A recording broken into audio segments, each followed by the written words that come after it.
అవటమే మీ లక్ష్యమా? MBBS సీట్ల guidance కోసం తప్పక విచ్చేయండి mega education mela. Welcome to Suman TV. నేను మీ నాగరాజు బైరిశెట్టిని. 2024 అసెంబ్లీ ఎన్నికల్లో రాయచోటి నియోజకవర్గం నుంచి నేనే పోటీ చేస్తా. వదంతులు నమ్మకండి. నేను ఈ రాతను నమ్ముకొని ముందుకు పోతున్నాను. ఒకవేళ టికెట్ ఇచ్చినా ఇవ్వకపోయినా నేనైతే పార్టీకి రాజీనామా చేయను అన్న ఆ నాయకుడు సీన్ కట్ చేస్తే, టికెట్ నీకు లేదు అన్న వెంటనే పార్టీ కండువానే మార్చేశాడు. ఈ పార్టీలో ఏం కరువైంది, ఆ పార్టీలో ఏం నమ్మి వెళ్ళారు అన్న పూర్తి వివరాలు తెలుసుకోవడానికి ఈరోజు ఆ గెస్ట్ మనతోనే ఉన్నారు. సీనియర్ రాజకీయ నాయకుడు, ఒక పేరొందిన కుటుంబం నుంచి వచ్చిన రెడ్డప్ప గారి రమేష్ రెడ్డి గారు. ఎన్నికలకు ముందు చాలా టీవీలో ఉందన్నారు. నేను రాతను నమ్ముకొని ప్రతి ఫేట్ ఏం చెప్తే అది జరుగుతుంది అంతే, దీన్ని నమ్ముకొని ముందుకు పోతున్నా. నేను పార్టీకి రాజీనామా చెయ్యను. నా పనితీరు బాగోలేదని వాళ్ళు పార్టీ నుంచి తొలగిస్తే భవిష్యత్తుపై నిర్ణయం తీసుకుంటా, భవిష్యత్ కార్యాచరణ ప్రకటిస్తా. కానీ వదంతులు నమ్మకండి. 2024 ఎన్నికల్లో రాయచోటి ఎమ్మెల్యే అభ్యర్థిగా, టీడీపీ ఎమ్మెల్యే అభ్యర్థిగా నేనే పోటీ చేస్తా ఒక నమ్మకంతో ఉన్న మీరు ఉన్న ఫలంగా సీన్ కట్ చేస్తే కండువ మార్చేశారు. ఏంటి అసలుకి ఇది? ఒక నమ్మక ద్రోహం.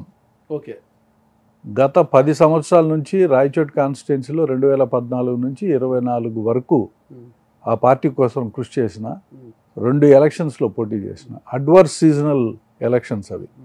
అంటే తెలుగుదేశం పార్టీకి ఎటువంటి ప్రజాదరణ లేని ఎలక్షన్లో ప్రతికూల పవనాలకు సంబంధించి ఆ కడప జిల్లా వరకు 14లో అయితేనేమి 19లో అయితేనే ఉన్నాయి.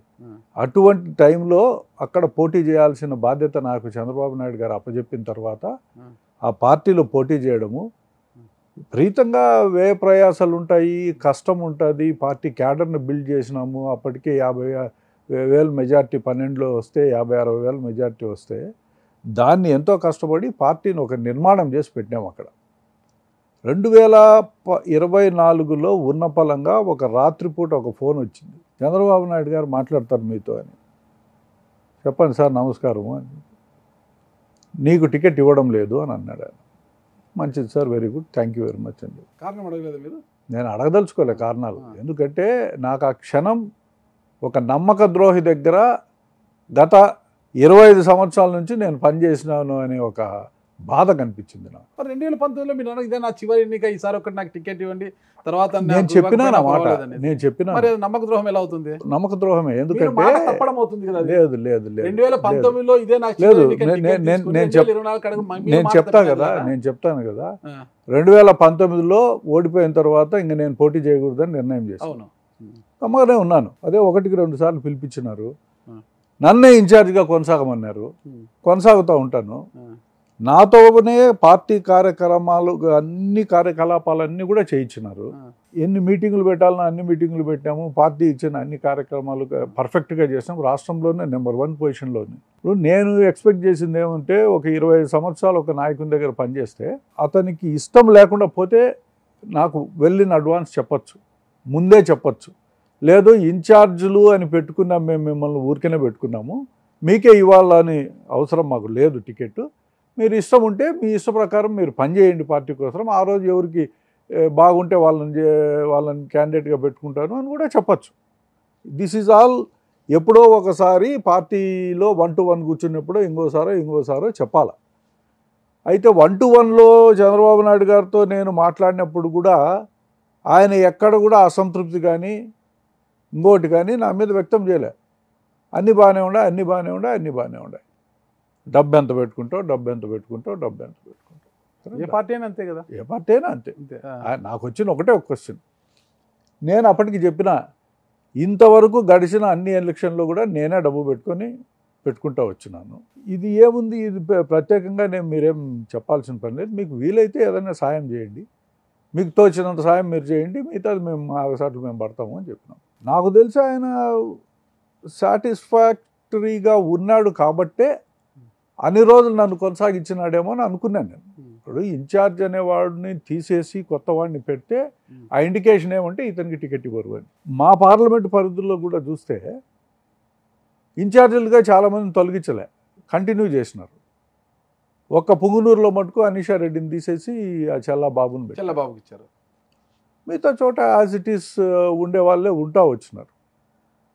ఎందుకనో ఏమో ఆఖరి వరకు నీకు టికెట్ లేదు అనేది ఇండికేషన్ ఎప్పుడో ఇచ్చేయాలి. ఎవరికో వారికి ఇస్తే వాళ్ళు కష్టపడి పని చేసుకుంటారు కదా. ఇప్పుడు నేను పార్టీకి వ్యతిరేకంగా చేసినానని అపవాదం మాకు రాదు కదా.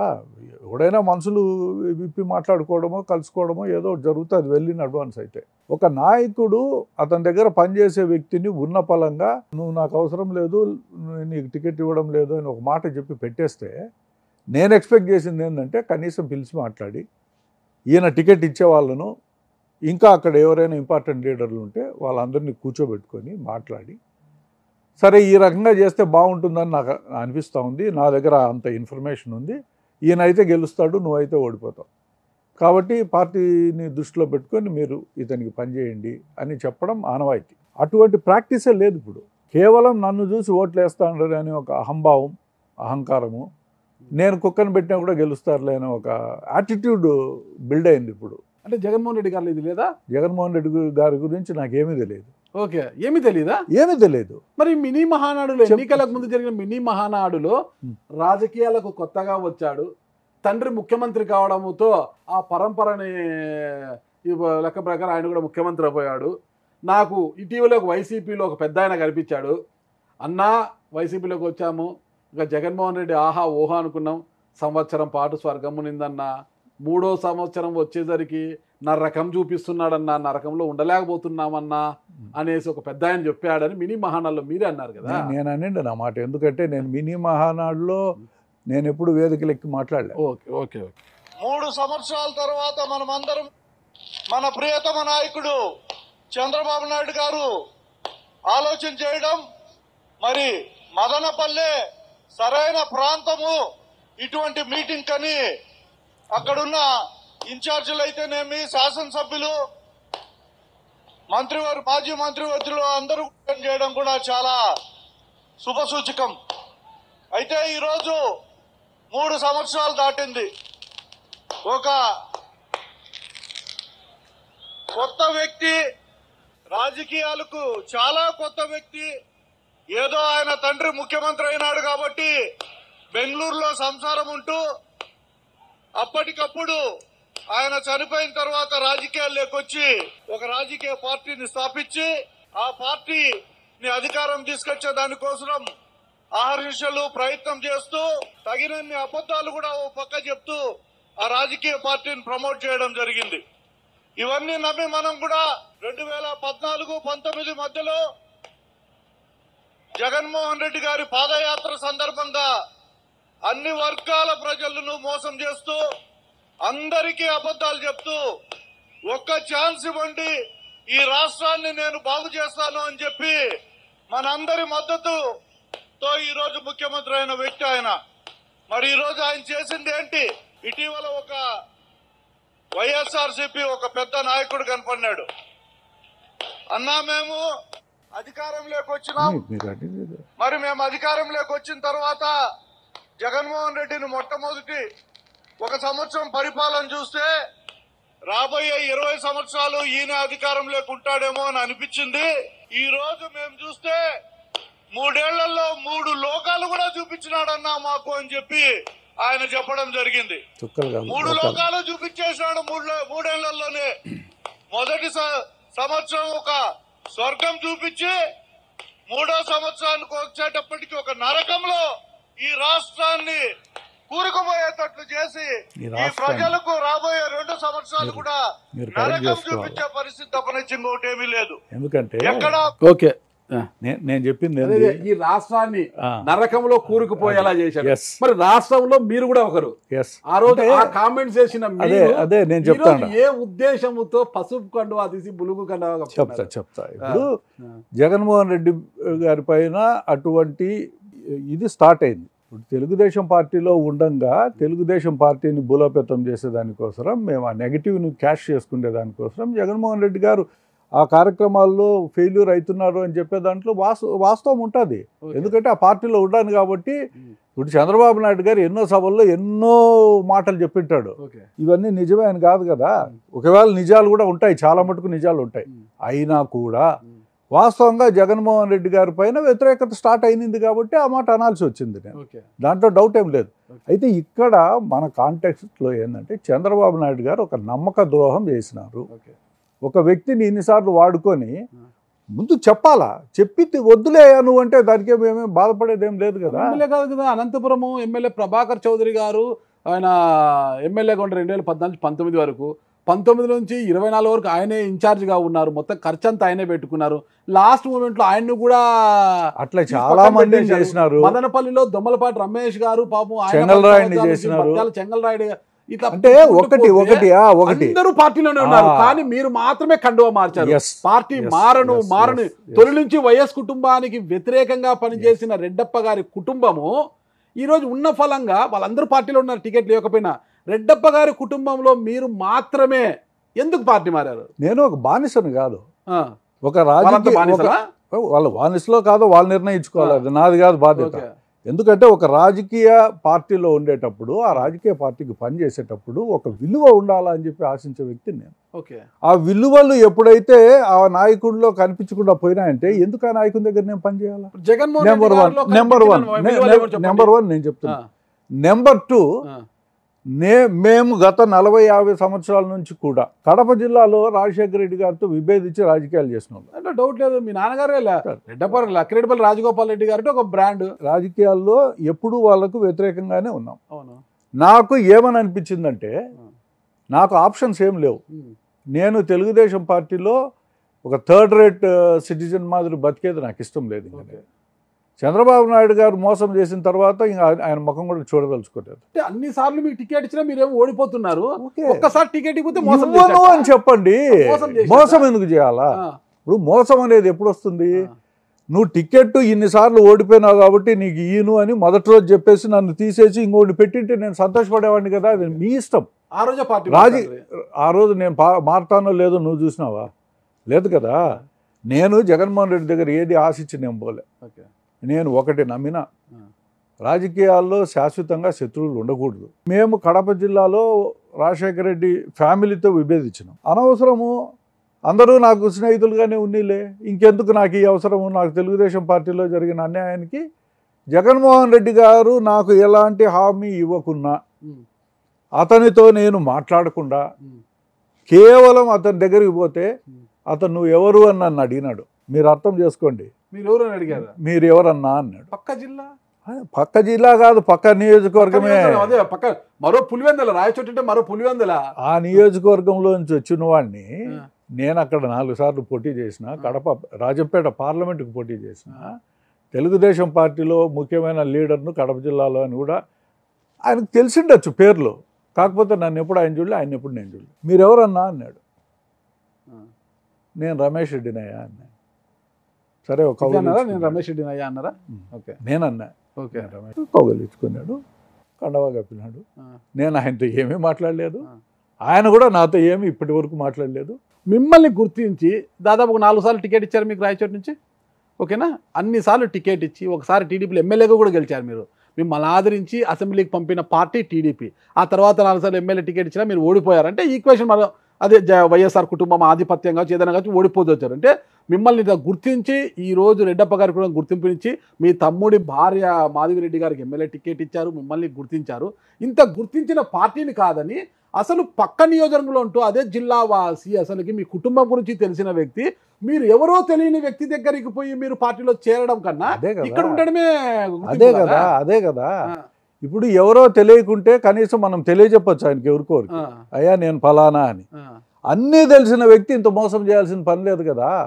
ఇప్పుడు నాకు టికెట్ ఈయనని మొదటి రోజు చెప్పిండొచ్చు, ఆఖరి వరకు ఎందుకు నన్ను ఇన్ఛార్జిగా పెట్టాలా, నాతో ఎందుకు పని చేయించుకోవాలా, ఏం అవసరం? నేను ఒక్కడిని కాదు, ఈ రాష్ట్రంలో ఎంతో మందిని ఇట్లే ఆడుకున్నాడు. చాలా మందికి వీలు లేదు, ఎందుకంటే తెలుగుదేశం పార్టీ అధికారంలోకి వస్తుందని మా అందరికీ తెలుసు కాబట్టి వాళ్ళందరూ కూడా అట్లే ఉండిపోయినారు. నాకు ఇంక అధికారం వద్దు, రాజకీయం పోటీ చేయాల్సిన పని లేదు ఈ పార్టీలో, ఇంక నాకు ఈ బిల్లు అవసరమే లేదు. ఎందుకంటే లోకేష్ ప్రభావం చాలా పెరిగిపోయింది. కేవలం లోకేష్కు నేను అంత సఖ్యంగా లేను అనే ఒక కారణంతోనే ఇతను నాకు అణిగిమణిగి ఉండడు అనే ఒక అభిప్రాయం ఆయనలో కలిగింది కాబట్టి నాకు ఈరోజు టికెట్ రాలే. చంద్రబాబు నాయుడుకి అంతో ఇంతో ఇవ్వాలా అని ఉండిండొచ్చు కాబట్టేనేమో నన్ను ఆఖరి నిమిషం వరకు తీసుకుపోయినాడు. తీసుకుపోయి లాస్ట్లో ఏదో ఆ పని చేసినాడు అనుకోండి. లోకేష్ గారు మిమ్మల్ని దూరం పెట్టారు? లోకేష్ యంగ్స్టరు, అతను రాజకీయాల్లోకి వచ్చినాడు. మేము ఎంత ఒకవేళ మా నాయకుడు కొడుకు కాబట్టి అతను పోతాము, ఒకవేళ కనపడినప్పుడు మాట్లాడతాము, నమస్కారం పెడతాము, ఇవన్నీ ఓకే, అవన్నీ బాగానే ఉంటాయి. అతనికి ఏదో ఒక కోటరీ తయారు చేసుకోవాలా అనేది ఒక అభిప్రాయం ఏర్పడినట్టుంది. అతని గ్యాంగ్ ఒకటి కావాలా అన్నట్లు. ఎక్కువ భాగం రాయచోటిలోనే ఉండేవాడిని. ఎక్కువ రాయచోటి, లక్కిరెడ్డిపల్లి ఇక్కడిక్కడ తిరిగేవాడిని. నేను చంద్రబాబు నాయుడు గారిని కలిసేది కానీ లోకేష్ని కలిసేది కానీ చాలా అరుదు.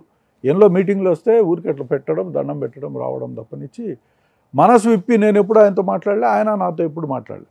ఆ ప్రయత్నం ఆయన కూడా చేయలే, నేను కూడా చేయలే. ఆ గ్యాప్ బాగానే ఉండింటుంది. దానివల్ల ఏమి ఇతను మనతో వచ్చి మాట్లాడు కదా, ఎందుకు మనం ఇతన్ని ప్యాంపర్ చేయాలనో లేకుంటే ఎంకరేజ్ చేయాలనో ఏదో ఆయనకున్న అభిప్రాయాలు ఆయనకు ఉండిండొచ్చు. లోకేష్ గారు కోటరీలో కావచ్చు, ఆయన గ్యాంగులో కావచ్చు, స్వయాన మీ సోదరుడు శ్రీనివాస్ రెడ్డి గారు అందరూ ముద్దుగా పిలుచుకునే వాసన్న సభ్యుడే కదా. ఇప్పుడు ఆయన సభ్యుడైతే ఆయన నాకు వచ్చి చెప్పాల్సిందేం లేదు కదా, ఆయన నాకేం చెప్పడు కదా. నాకు అన్న తరపున తమ్ముడే ఉంటాడు కదా అక్కడ. ఇప్పుడు ఒకటి గుర్తుపెట్టుకోండి, శ్రీనివాస్ రెడ్డికి నాకు రాజకీయంగా ఎలాంటి సంబంధాలు లేవు. మేము ఒకటే పార్టీలో ఉండం. కుటుంబ పరంగా కూడా మాకు ఎలాంటి సంబంధాలు లేవు. అతను ఆ పార్టీలో ఉన్నాడు, నేను ఆ పార్టీలో ఉన్నా. కుటుంబ పరంగా కూడా ఎలాంటి సంబంధాలు? ఆయన తమ్ముడు అంతే అంతే అంతే.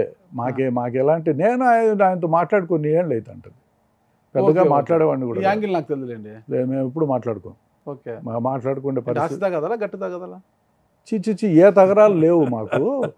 నేను ఏ తగరాలు పెట్టుకోవాల్సినంత పని లేదు. ఇద్దరు సౌమ్యులే, అన్నదమ్ములు ఇద్దరు సౌమ్యులే ఉండొచ్చు.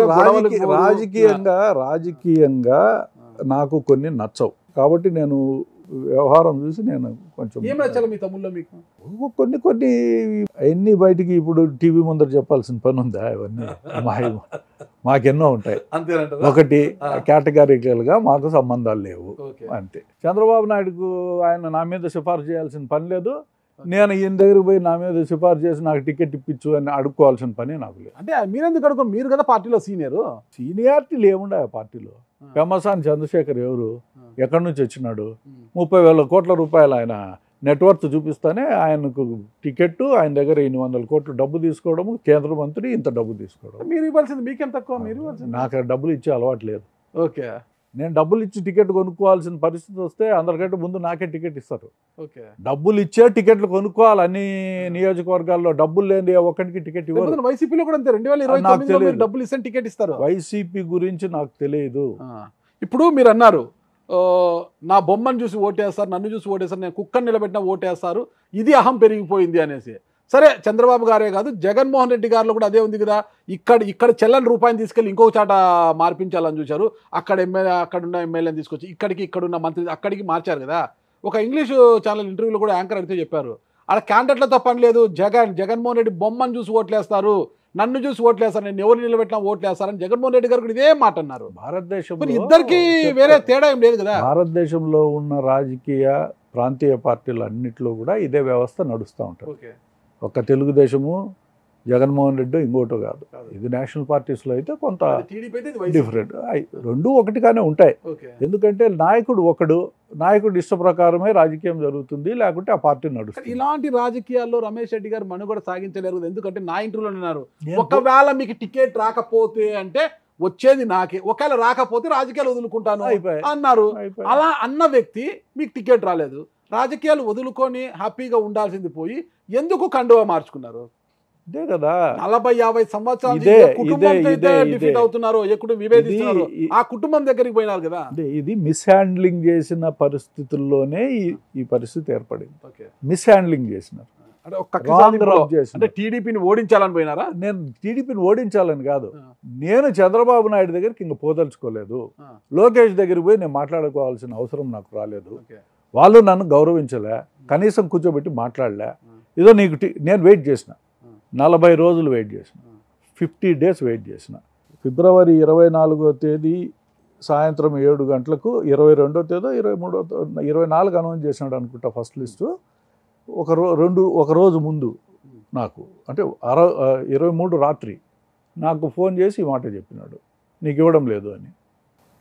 Thank you very much sir అయినా నేనేం ఫోన్ పెట్టేసిన, నేనేం ఇంకా మాట్లాడదలుచుకోలేదు. ఎందుకు అనవసరం ఎంతో మాట్లాడుకోవడం, కనీసం పిలిచి మాట్లాడలేదు కదా. పిలిచి మాట్లాడే ఇది కూడా లేదా, ఈయన దగ్గర ఇంగిత జ్ఞానం కూడా లేదా? ఇంత పెద్ద మనిషి 3 సార్లు ముఖ్యమంత్రి అయినాడు, నేను విజనరీ అంటాడు, ఇంకోటి అంటాడు. కనీసం మనిషిని గౌరవించేదానికి కూడా ఇతనికి లేదా? నన్ను ఎందుకు పెట్టాలా ఇన్ఛార్జిగా? నా దగ్గర ఎందుకు పని చేయించుకోవాలా?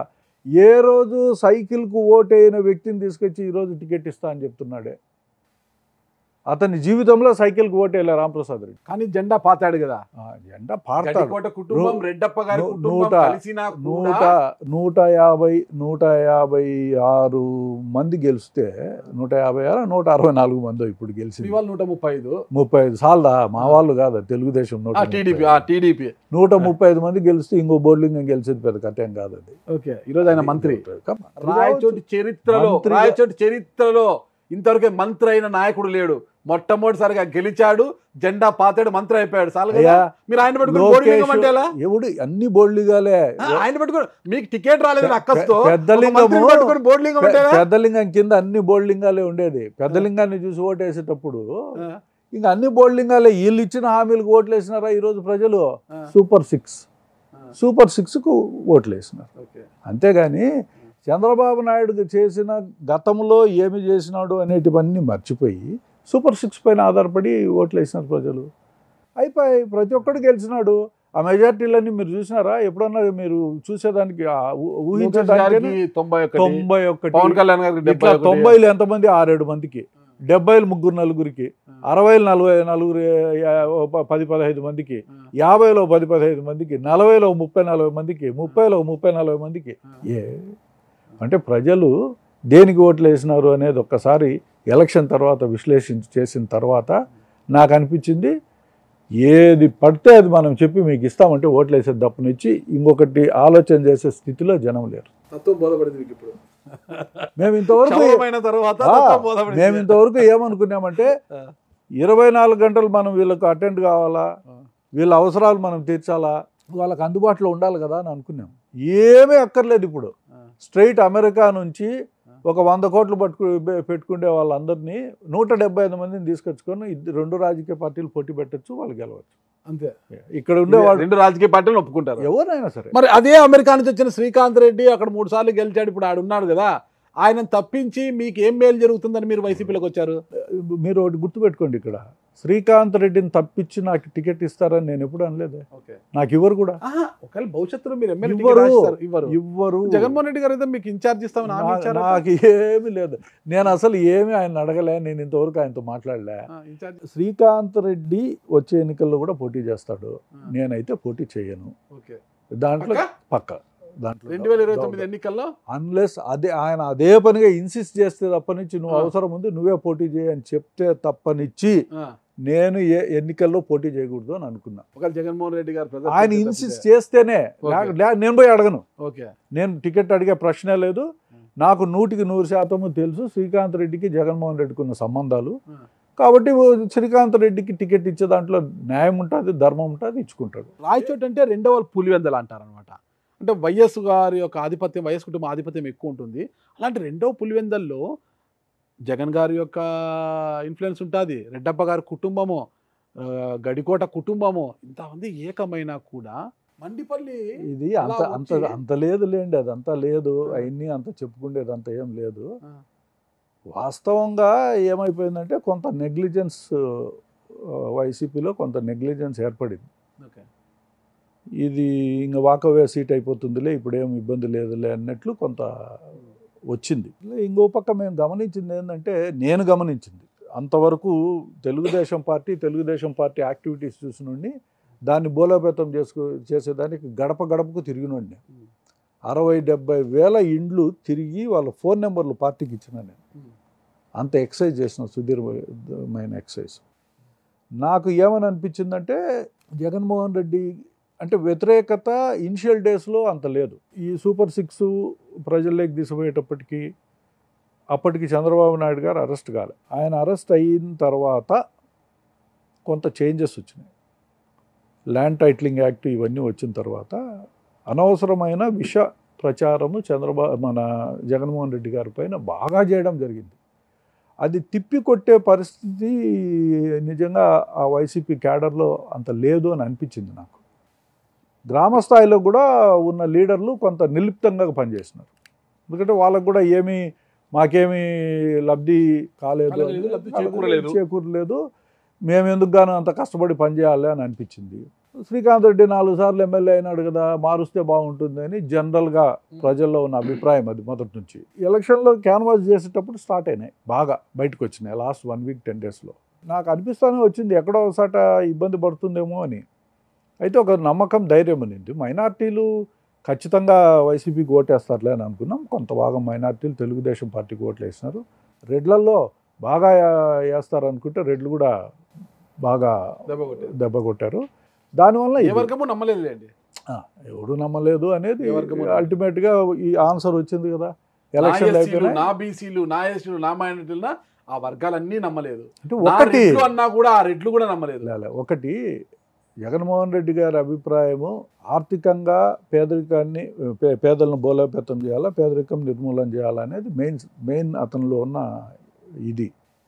దాన్ని ఏ రకంగా చేయాలంటే ఏదో ఈ రకంగా మనము కొంత పంపు చేస్తే మనీ ఫైనాన్షియల్గా స్టేటస్ పెరిగితే ప్రతి ఒక్కడు బాగుపడతాడు కదా అనేది ఒక ఆలోచన. దానివల్ల లబ్ధిదారులు విపరీతంగా స్కీములు పెట్టి లబ్ధిదారులకు అందరికీ డబ్బులు ఇచ్చే ప్రయత్నం ఆయన చేసినాడు. ఆయన నమ్మకం అది. ఇంత డబ్బులు నేను జనరేట్ అంటే ప్రజల డబ్బే ప్రజలకు తిరిగి ఇవ్వడం, ఇంత పర్ఫెక్ట్గా నేను చేసినప్పుడు నా మీద ఎందుకు నమ్మకం ఉండకూడదు అనే ఒక విశ్వాసంతో ఆయన పనిచేసినాడు. ఎప్పుడైతే చంద్రబాబు నాయుడు గారు సూపర్ 6 పెట్టి, అతను చెప్పినవి కూడా మీరు ఒకసారి గమనించండి. ఏదో 3 సిలిండర్లు ఇస్తాడంటే అది పెద్ద ఇష్యూ కాదు. ఆర్టీవీ బస్సులో ఎక్కించి ఆడవాళ్ళని తిప్పుతాడంటే అది పెద్ద ఇష్యూ కాదు. ఉండే బస్సులే పోతాయి, ఉండే బస్సులో ఉంటే సీట్లు ఉంటే ఎక్కుతారు, లేకుంటే ఇంట్లో కూర్చొని గవర్నమెంట్కి ఖాళీగా తిరిగే బస్సులు మస్తు ఉంటాయి రూట్లలో. ఒకవేళ ఉంటే ఓవర్లోడ్లో పోతాయి, అది పెద్ద ఇష్యూ కాదు. ఉంటే సంవత్సరానికి వస్తే 100 కోట్లు, 200 కోట్లు, 300 కోట్లు గవర్నమెంట్ ఎట్లా ఆర్టీసీకి కట్టాలా, ఎట్లా లాస్ భరించాల్సిందే కదా. ఆర్టీసీ లాస్ అంతా గవర్నమెంటే భరిస్తుంది. అది ఒకవేళ భరించవచ్చు. లేదంటే టికెట్ పెంచి పారేస్తే మగోడు కట్టుకుంటాడు కదా ఆడవాళ్ళ డబ్బు. ఏముంది సింపుల్ లాజిక్ ఈ రోజుల్లో. ఆడవాళ్ళకి ఫ్రీ అన్నాం, మగవాళ్ళకి టికెట్ పెంచండి అని చెప్పినానా నేనేమన్నా? కాబట్టి సూపర్ 6లో నెక్స్ట్ ఆర్టీసీలో రేట్లలో మగవారికి మటుకు టికెట్లు పెంచుతారు, ఆడవాళ్ళకి ఫ్రీ అవుతుంది. సరే 3 గ్యాస్ సిలిండర్లు అది పెద్ద ఇష్యూ కాదు, అదే పెద్ద డబ్బు కూడా కాదు. అంటే 15 సంవత్సరానికి 500 1000 ఎంతో ఉంటుంది అది. ఇంకా పోతే మెయిన్ ఎంతమంది పిల్లలు ఉంటే అంతమందికి 1500 రూపాయల డబ్బులు, 15,000 ఇస్తారు. తల్లికి వందనం. ప్రతి మహిళకు 1500 ఇస్తారు. నిరుద్యోగ భృతి, 50 ఏండ్లకే బీసీలకు అందరికీ పెన్షన్లు. ఇన్ని హామీలు, ఇంత డబ్బుతో కూడుకున్న హామీలు ఇచ్చిన తర్వాత ఆటోమేటిక్గా ప్రజలు ఓట్లు వేస్తారు కదా. వేసినారు. Jaganmohan Reddy on the other hand నేను గమనించింది, నేను ఇట్లా టీవీ చూస్తాంట, నాతో పాటు కొన్ని లక్షల మంది టీవీలు చూస్తాంట. మీరు ఒకవేళ మీ దగ్గర అది ఏదైనా ఉంటే మీరు తెప్పించుకొని చూడండి, మీ దగ్గర కూడా ఉంటుంది. చంద్రబాబు నాయుడు హామీలు ఇస్తా అంటే మేబీ అబౌట్ ఒక 20,000 మందో 30,000 మందో చూసింటారు టీవీ రాష్ట్రం అంతా. జగన్మోహన్ రెడ్డి మేనిఫెస్టో రిలీజ్ చేస్తా అంటే కొన్ని లక్షల మంది వ్యూవర్స్ వచ్చినారు. ఎందుకు వచ్చింటారు ఆ వ్యూవర్స్? ఈయన ఏదో చెప్తాడు, విన్నాము చూస్తామని. లాస్ట్కు ఆయన ఎటువంటి ఇంకా ఉండే హామీలు తప్ప నుంచి కొత్తగా ఏది పెంచకుండా ఉండేటి ఎక్కడ ఉండేటి అట్లా కొంచెం విడతల వారీగా పెంచుతా అన్నాడు. ఒకటే రోజు ఇస్తా అని చెప్పలే.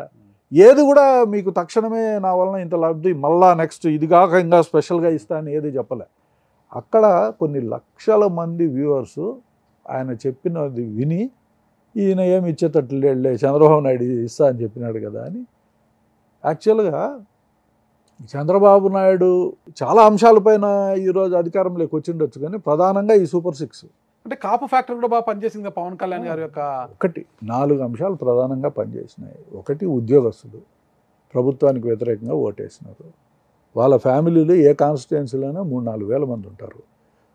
వాళ్ళ ఫ్యామిలీ మెంబర్స్తో పెట్టుకుంటే 12,000 ఉంటారు. ప్లస్ వాళ్ళ బంధువుల్ని వాళ్ళు ఇన్ఫ్లుయెన్స్ చేయగలిగితే ఇంకో 12,000, 24-25 వేల మందిని ఉద్యోగస్తులు ఇన్ఫ్లుయెన్స్ చేసే శక్తి ఉంది. కాపు కమ్యూనిటీ ఏదో పవన్ కళ్యాణ్ 3 పెండ్లాల ఇష్యూలు లేకుంటే ఇంకోటో కొన్ని తెచ్చినారు కాబట్టి దానిపైన ఏమి పవన్ కళ్యాణ్ ఈ మాట అనొచ్చా, లేకుంటే పవన్ కళ్యాణ్ ఓటు జైలుని అనే అంశం పైన అందరూ ఏకమైపోయినారు. కాపులు ఎన్ బ్లాక్ ఓటేసినారు. మూడోది, చంద్రబాబు నాయుడిని జైల్లో వేయడం కూడా ఒక హై సొసైటీలో ఉండే వాళ్ళందరికీ కూడా, కొంత చదువుకున్న వాళ్ళకు వాళ్ళకి వీళ్ళకి కూడా ఎందుకు ఈ వయసులో ఆయన జైల్లో వేయాలా, ఇది తప్పు కదా అని ఒక అభిప్రాయం ఉంటుంది. 4వది ల్యాండ్ టైటిలింగ్ యాక్ట్. ఈ ల్యాండ్ టైటిలింగ్ యాక్ట్లో ఏమీ లేదు, ఏమీ జరగలే, ఒట్టే ఆయన బొమ్మ వేసుకున్నాడు. కింద ఏదో ఉద్యోగస్తులు కొన్ని తప్పిదాలు చేసింటారు, కానీ ఆ బొమ్మ వేసుకోవడం ఒకటి తప్పును. ఈయన మీ భూములన్నింటినీ అమ్మేస్తాడు రేపు పొద్దున, ఆయన బొమ్మ ఉంది కదా, ఈ భూములన్నింటినీ తనఖా పెడతాడు. ఈ విష ప్రచారం విపరీతంగా చేయబట్టినారు. దీనివల్ల ఆటోమేటిక్గా ప్రజల్లో వ్యతిరేకత వచ్చింది, బూమరాంగ్ అయింది. 11 సీట్లు వచ్చినాయి. ఎస్, అక్కడ ఫెయిల్యూర్. జగన్మోహన్ రెడ్డి ఎక్కడ ఫెయిల్యూర్ అంటే ఈ 4 అంశాల మీద పెద్దగా ఫెయిల్యూరు, హామీలు ఇవ్వకపోవడంతో ఇంకా పెద్ద ఫెయిల్యూర్. దానివల్ల చంద్రబాబు నాయుడు అధికారంలోకి వచ్చినాడు. కానీ చంద్రబాబు నాయుడు పైన విశ్వాసం ఉండో, చంద్రబాబు నాయుడు విజనరీ అనో, చంద్రబాబు నాయుడు ఈ రాష్ట్రాన్ని కాపాడుతాడనో ఇవన్నీ ఒట్టి మాటలు. ఇవన్నీ చెప్పుకునే దానికి అలంకారాలు మటుకు. ఓకే, సరే, ఈరోజు అంతా అయిపోయింది కాబట్టి మీకు టికెట్ అది ఎన్నైనా మాట్లాడతారనుకుంటారు ప్రజలందరూ కూడా. అయితే ఒక్కటి, ఇప్పుడు రాయచోటు నుంచి మొదటిసారిగా గెలిచిన మండిపల్లి రాంప్రసాద్ మంత్రి కూడా అయిపోయారు. రవాణా శాఖ మీరు ఏదేదో ఆర్టీసీ బస్సులలో ఆ బస్సుల పర్యవేక్షణ కూడా ఆయన చేతుల్లోనే ఉంది.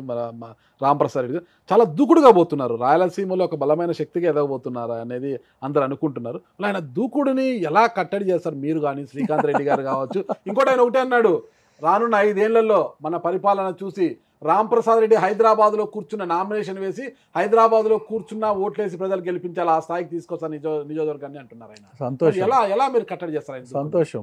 ఇట్లాంటి చాలా డాంబికాలు చాలామంది పలికినారు, చాలామంది చాలా విషయాలు చెప్తారు. ఎన్ని చెప్పినాను కదా, చంద్రబాబు నాయుడు జగన్మోహన్ రెడ్డి ఇద్దరిపైనే ఆధారపడింది ఎన్నికలు. రాంప్రసాద్ రెడ్డో లేకుంటే ఇంకోరో ప్రభావితం చేసి ఓట్లు ఇచ్చే పరిస్థితులు లేవు. క్యాడర్ అంతా ఉంటుంది. ఈ క్యాడర్ పని చేయించుకునే దానికోసం మేము పొద్దున్న లేసా నుంచి వాళ్ళకి అందుబాటులో ఉండాలా, మేము వాళ్ళను దగ్గర పెట్టుకోవాలా, వాళ్ళ సుఖ సంతోషాల్లో భాగం పంచుకోవాలా, వాళ్ళకి ఆర్థికంగా ఏదైనా అవసరాలు ఉంటే తీర్చుకుంటూ ఉండాలా, లేకుండా పోతే వాళ్ళకి ఏదైనా ఇబ్బందులు వస్తే అటెండ్ కావాలా. ఇటువంటివన్నీ మా డ్యూటీలు మేము చేస్తూ ఉంటాం, ఓట్లు ఇచ్చే డ్యూటీ పైన. కాబట్టి హైదరాబాద్లోనూ బెంగళూరులోనూ కూర్చుంటే ఓట్లు వేసే పరిస్థితి ఎవరికి ఉండదు. మళ్ళా చంద్రబాబు నాయుడు జగన్మోహన్ రెడ్డిని చూసి ఓటేస్తారు. ఇదే మళ్ళా 30 సీట్లు 40 సీట్లు వచ్చి తెలుగుదేశం పార్టీ ఈసారి ఓడిపోతుంది. మళ్ళా జగన్మోహన్ రెడ్డి గారు 150 నియోజకవర్గాలు. ఆస్ట్రాలజీ నేర్చుకోనక్కర్లే, ప్రజల అట్మాస్ఫియర్ అది. ఈ ఆకు ఇట్లా పడింది, ఈ ఆకు ఇట్లా పడుతుంది, అంతే. జూన్లో గవర్నమెంట్ ఫామ్ అయింది, ఇంకా ఇది జూలై అండి. అప్పుడే మీరు సహజము ఇంకా. ఎందుకంటే ఇప్పుడు ఉన్నవన్నీ తీర్చేదానికి చంద్రబాబు నాయుడు దగ్గర శక్తి లేదు, అది అందరికీ తెలుసు. తల్లికి వందనం పైన ఎన్నో కామెంట్స్ వస్తున్నాయి, దీనికి సమాధానం చెప్పే పరిస్థితి లేదు. ఇప్పటికే అసెంబ్లీలో వచ్చే సంవత్సరం నుంచి అనే ఒక ఇది వినిపిస్తుంది. ఈ సంవత్సరం తల్లికి వందనం అనేది లేదు. అంటే ఎంతమంది పిల్లోళ్ళు ఉంటే అంతమందికి బోడి సున్నా. ఇంకా 1500 రూపాయలు ఆడవాళ్ళకి ఇచ్చేది మొదలుపెట్టలే. కేవలం 4000 పెన్షన్ పెంచినాను, మీకు 3000 కదా వచ్చేది, ఈ ఏప్రిల్ మే జూన్ కూడా కలిసి ఇస్తాను అనేటప్పటికి ఇది 7000 అవుతుందని ఆశపడి ఆ ఓటు కూడా వేసినారేమో పాపం బీదోళ్ళంతా. అంటే ఈ పెన్షనర్స్, మాకు 7000 కదా వచ్చేది. వాళ్ళు ఏమనుకున్నారంటే కంటిన్యూస్గా 7 వస్తుందని అనుకుంటారు, తెలియదు వాళ్ళకు. మొదటిసారి ఇస్తాడులే అని. సరే, ఇవన్నీ ఉంటాయి రాజకీయాల్లో. కాబట్టి ఓట్లు వేసినారు, చంద్రబాబు నాయుడు అధికారంలోకి వచ్చినారు, చూద్దాం. ఓకే, మొన్న ఢిల్లీకి వెళ్ళారా జగన్మోహన్ రెడ్డి గారి ధర్నాకి? వెళ్ళలేదా?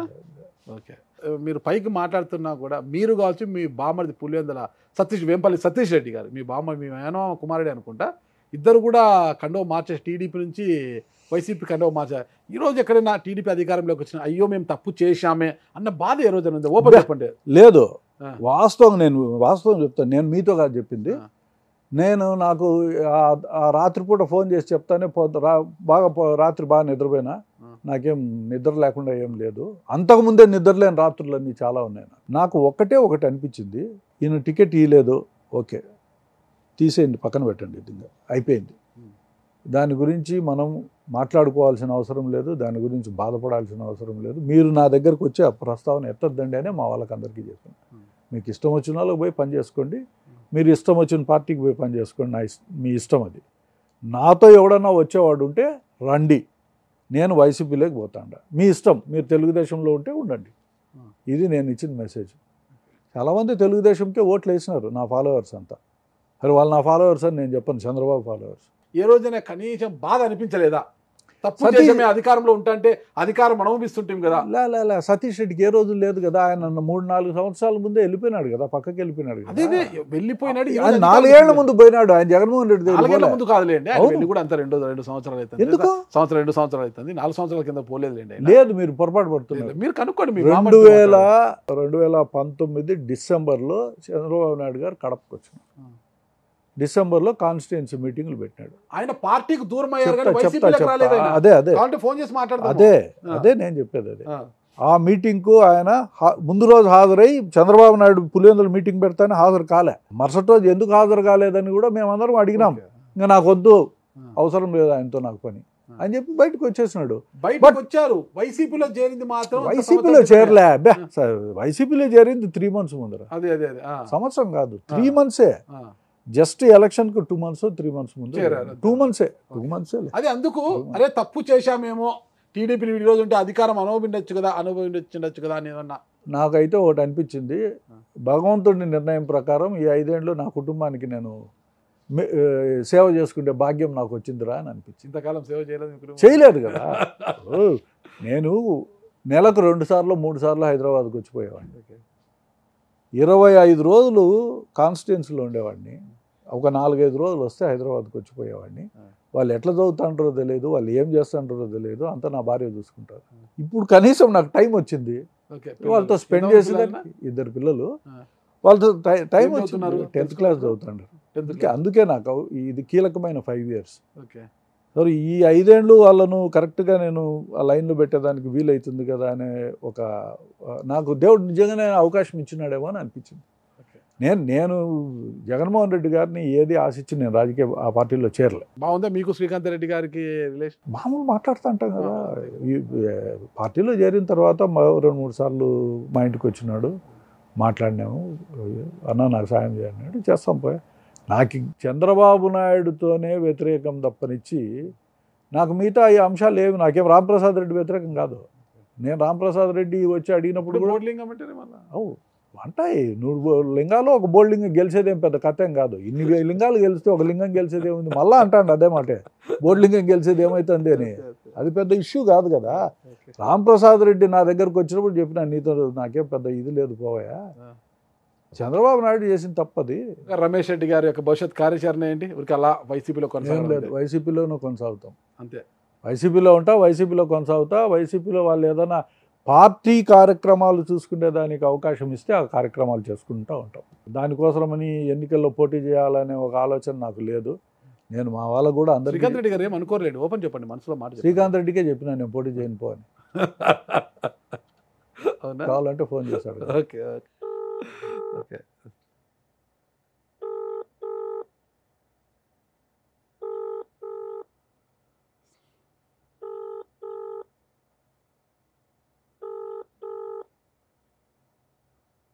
ఓకే, సాధారణంగా నా కాల్ లిఫ్ట్ చేస్తారు ఆయన, ఏమో ఈరోజు కాల్ లిఫ్ట్ చేయలేదు, ఇక్కడ బిజీగా ఉన్నారేమో. అయితే మీరు శ్రీకాంత్ రెడ్డి గారికి థ్రెటనా లేదా కేవలం పార్టీ కార్యక్రమాలు అప్పగిస్తే చేస్తూ అలా కాలం వెళ్ళదీస్తారా, అంటే భవిష్యత్తులో ఎలాంటి నిర్ణయం తీసుకుంటారు అనేది కూడా భవిష్యత్తు నిర్ణయిస్తుంది.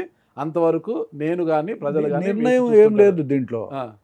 జగన్మోహన్ రెడ్డి గారు ఏది నిర్ణయిస్తే ఆ పని చేస్తాం అంతే. టికెట్ ఆశించి మటుకు కాదు అంతే. ఇప్పుడు నాకు వ్యక్తిగతంగా ఇంకా నాకు వేరే ఆశ కోరికలు లేవు. నాకు ఏదైనా ఆయన పని అప్పచెప్తే చేస్తాము. నేను నచ్చినాను అనుకో, నన్ను ఏ స్థాయిలో పెట్టాలో అది ఆయన చూసుకునే వ్యవహారం, అది నాకు సంబంధించిన వ్యవహారం కాదు, అది నా చేతుల్లో ఉండేది కూడా కాదు. మరి చూద్దాం జగన్మోహన్ రెడ్డి గారు మీకు ఎలాంటి వ్యవహారాల్లో బాధ్యతలు అప్పగిస్తారు ఏమనేది కూడా కాలేయం నిర్ణయిస్తుంది. అందరికి సెలవు తీసుకుంటాం సార్. థ్యాంక్ యూ, నమస్తే అండి.